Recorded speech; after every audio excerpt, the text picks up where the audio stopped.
Oh, hi there. Do you mind?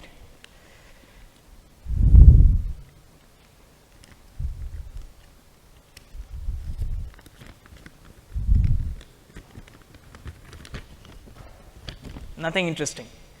But what you just witnessed right now was me deconstructing a paper boat. What if I tell you, if I called one of you up here to deconstruct a paper boat, you will take more time to deconstruct it than to make it? Interesting, right?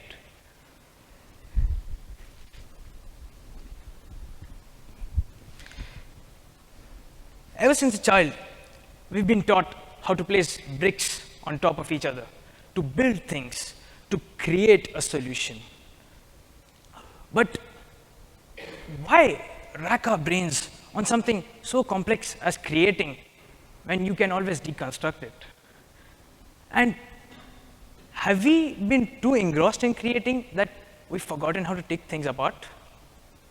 Have we? Modern art. Bah! Each of you, even I can do that. Exactly. That's what makes it so amazing. You see, after the Industrial Revolution, man was working more than ever. He wanted to take out his competition, the machine. And from the beginning of time, man was simplifying things. Started off with fire, then the wheel, then paper boats, and eventually a paper plane. You see, we need a way to express ourselves. Because, to be honest, in our busy schedule, no one has the time to paint an Italian lady with no eyebrows. So what did we do? We did the one thing we are all good at, creating a mess. Interesting. You see, mess is a very interesting word. It's looked at with so much negative light. Your room's a mess, clean it. You are a mess, get things together. But little do we notice that this very word is the key ingredient in creating and destroying. And we create by destroying what is there.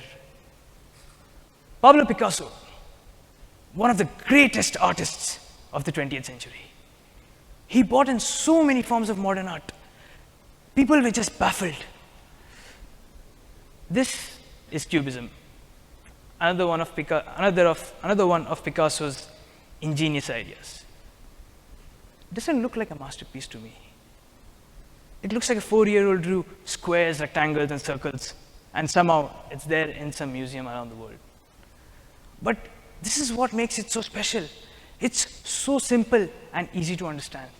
There are no curves and gradients that are so hard to understand. Just solid colors and shapes. You see, we have to do deconstruction to do deconstruction. Let me give you another example. When our body just needs proteins, vitamins, and iron to function, why do we eat this? Why don't we take proteins, vitamins, iron in this raw form? Imagine you go home. Mom, what's for lunch? 1,000 grams of protein, 800 grams of vitamins, 500 grams of iron. What? Weird. But you see, we take in this complex thing and chew it, break it down into pieces, goes down our throat, into our stomach, where it's further simplified with the help of acid.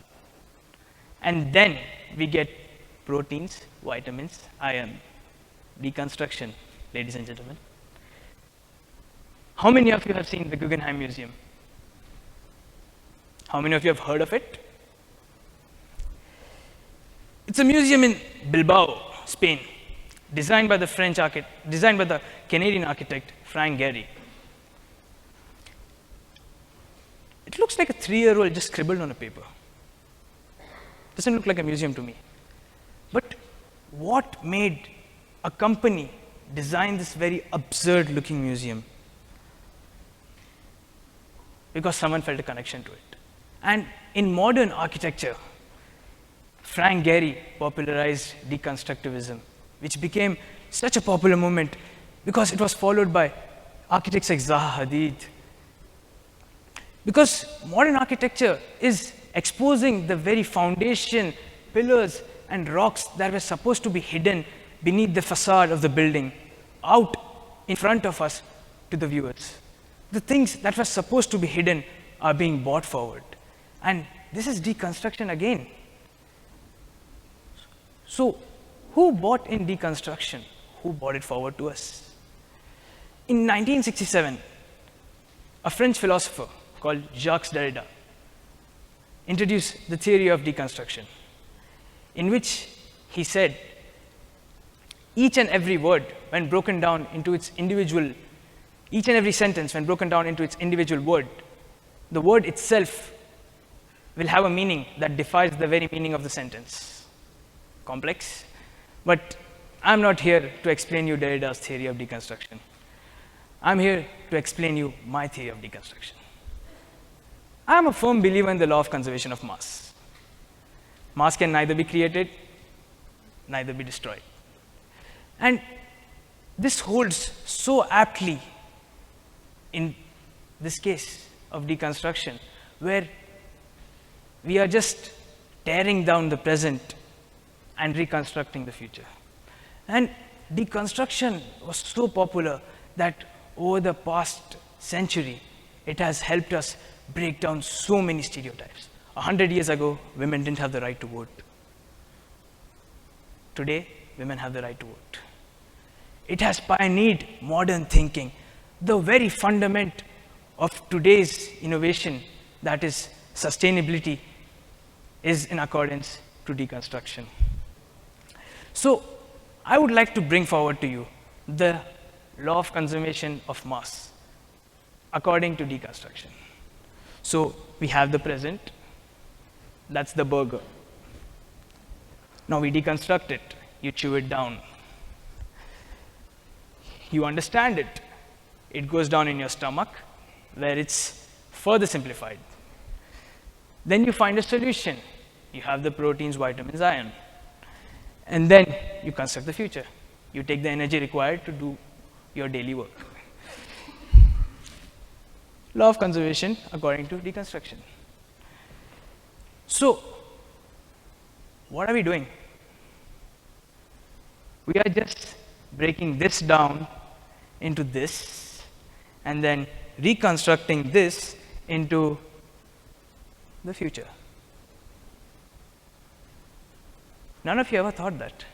You never thought that one straight line could be deconstructed so many times to create a future. Did you? So, let me show you the future before I leave you. Oh, it's there. No, I'm just kidding. Oh, again, sorry. Okay, the future. No, okay, I should stop playing around because you are the future. Thank you.